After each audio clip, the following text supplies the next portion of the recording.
တီလာဆောင်တာနောင်ဘဝကြမှာရမယ်လို့မတွေးနဲ့နော်နောင်ဘဝကိုမသိဘူးအခုရတာဒါတွေအခုရတာအခုရတဲ့တန်ဖိုးကိုသိရများသောအားဖြင့်ပြောလို့ရှိရင်တီလာလုံလို့ရှိရင်နောင်ဘဝမှာနတ်ပြည်ရောက်တယ်နတ်ပြည်လည်းဘယ်နေမှမသိတာကိုသိလို့လားသိပါမသိတာနော်အဲ့တော့အဲ့ဒါမတွေးနဲ့မြတ်စွာဘုရားဟောလို့လက်ခံထားတာနတ်ပြည်ရှိတယ်ဆိုတာကိုမသိဘူးသို့တော့ဘုရားဟောတာဒီကုသိုလ်ကောင်းမှုလုပ်ရင်နတ်ပြည်ရောက်တယ်ဆိုတာမှားသလားလို့ဆိုမမှားဘူးမှန်တယ်သို့တော့ကိုသိတဲ့အကျိုးတရားကိုသိဖို့ဒီဘဝတည်းမဲ့ဟောသီလရှိလို့ရှင်ဒီလိုအကျိုးကျေးဇူးတွေကိုယ်ထဲမှာရောက်တယ်။ဩကိုကျင့်တရားကောင်းတဲ့ပုဂ္ဂိုလ်ဆိုရင်လည်းပတ်ဝန်းကျင်ကကိုယ်ယူသေးတယ်လေးစားလာတယ်။ကိုကျင့်တရားကောင်းဒါတွေကဒီဘဝမှာရနိုင်တဲ့အကျိုးကျေးဇူးတွေကိုမြင်ရတဲ့အကျိုးကျေးဇူးလက်တွေ့ကြတယ်။အဲ့တော့ဗုဒ္ဓဘာသာဝင်တယောက်အနေနဲ့အခြေခံလေး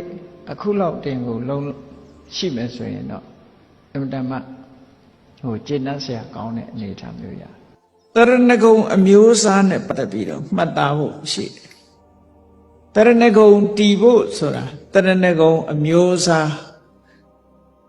၄မျိုးရှိတယ်တဲ့ပါဠိလိုနံပါတ်1ကအတ္တတဏ္ဏိယတနာအတ္တတဏ္ဏိယတနာဆိုတာမိမိကိုယ်ကိုဘုရားတရားတန်ခါသို့အနှင်းခြင်းအာအတ္တနာဗုဒ္ဓတနေယတေမိငါရဲ့ဘဝငါခန္ဓာကိုယ်ဘုရားအားအနှင်းပါတယ်လို့ဆိုရင်အတ္တတဏ္ဏိယတနာကိုအနှင်းပြီးတော့ကိုးကွယ်တဲ့တရဏဂုံကိုအတ္တတဏ္ဏိယတနာတရဏဂုံလို့ခေါ်တယ်နောက်တစ်ခုကတပ္ပရာယနတာပါဠိလိုတပ္ပရာယနတာပရာယနဆိုတာလဲလျောင်းရဆိုတာ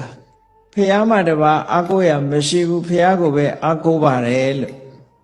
အဟံဗုဒ္ဓပရာယနောငါသည်ဖះပေါ်မှာသာအာကိုတယ်တခြားကိုအာမကိုဘူးဓမ္မပရာယနောတရားသာလင်အာကိုရရှိတယ်တခြားကိုအာမကိုဘူးသံဃပရာယနောသံဃာသာလင်အာကိုရရှိတယ်တခြားကိုအာမကိုဘူးလို့ဒီလိုဆောက်တည်တဲ့တရဏဂုံကြတော့တပ္ပရာယနာတာလို့ခေါ်တယ်နောက်တစ်ခုကတိတ္တဘာဝုပခမနတိတ္တဆိုတာတပြည့်ဘာဝဆိုတာအဖြစ်ဥပခမနဆိုတာကပ်ရောက်ခြင်းတပြည့်ခံခြင်းလို့ပြောတာနော်ဖရာရဲ့တပြည့်ဘသူရဲ့တပြည့်တုံးဆိုဖရာတပြည့်ဓမ္မဗုဒ္ဓရဲ့တပြည့်ဓမ္မရဲ့တပြည့်သံဃာရဲ့တပြည့်ဆိုပြီးတော့တပြည့်အဖြစ်ခံယူတာအဲ့တော့ဗုဒ္ဓရဲ့တပြည့်အဖြစ်ခံယူလိုက်တာဒါတိတ္တဘာဥပကမနတရဏဂုံလို့ခေါ်တယ်ဒီတရဏဂုံကိုဘယ်သူစောင့်တည်ခဲ့တာလဲလို့ဆိုလို့ရှိရင်ရှင်မဟာကတ္တဗလို့နောက်ပိုင်းမှာထင်ရှားကြော်ကြားတဲ့ပိပ္ပလိပုံနာတထေကြီးကတိတ္တဘာဥပကမနတရဏဂုံကိုစောင့်တည်ခဲ့တာသူပါအဟံဗုဒ္ဓတအန္တေဝတိကောငါဖရာရဲ့တပည့်ပဲဘသူရဲ့တပည့်မှမခံဘူးငါဆရာဖရာပဲလို့ဒီလိုလက်ခံတာနောက်တစ်ခုကျတော့နောက်ဆုံးတစ်ခုကျတော့ပฏิပါ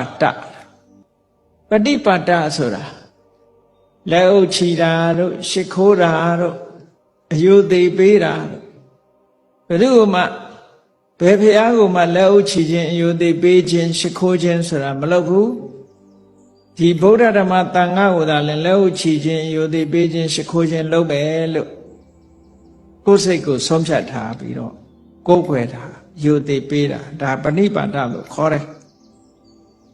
အဲ့ဒီလိုပဏိပါဒလုပ်တဲ့အခါမှာအမျိုးမျိုးရှိသေးတယ်တရဏဂုံတီမတီဆိုတာနဲ့ပတ်သက်ပြီးပြောမယ်ဆိုလို့ရှိရင်ဖရာကိုယုံကြည်ကိုးကွယ်တယ်ဆိုတဲ့နေရာမှာလတ်လဘလိုခြင်းလို့ဘုရားကိုကိုးကွယ်တာလား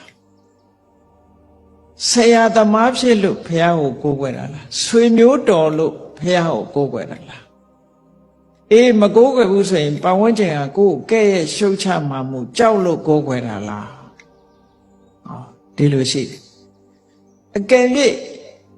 အဲ့ဒီလိုမဟုတ်ဘဲနဲ့မြတ်စွာဘုရားရဲ့ခုံတော်တွေကိုသိပြီးဩတကယ်မြင့်မြတ်တဲ့ပုဂ္ဂိုလ်ပါပဲဆိုတဲ့ရည်ရွယ်ချက်နဲ့ကိုးကွယ်မှတရဏဂုံတည်တယ်တဲ့နော်တရဏဂုံယူပြီမဲ့လို့ယူတိုင်းမတည်ဘူးလို့ဆိုတာဒက္ခိနေယတကယ်ကိုမြင့်မြတ်တဲ့ပုဂ္ဂိုလ်တူအနေနဲ့ကိုးကွယ်မှတရဏဂုံတည်တယ်အေးဖះငါဆွေမျိုးပဲဆိုပြီးတော့ဆွေမျိုးကိုချစ်တဲ့စိတ်နဲ့ဖះကိုရှိခိုးလို့ရှိရင်ဒါတရဏဂုံမဟုတ်ဘူး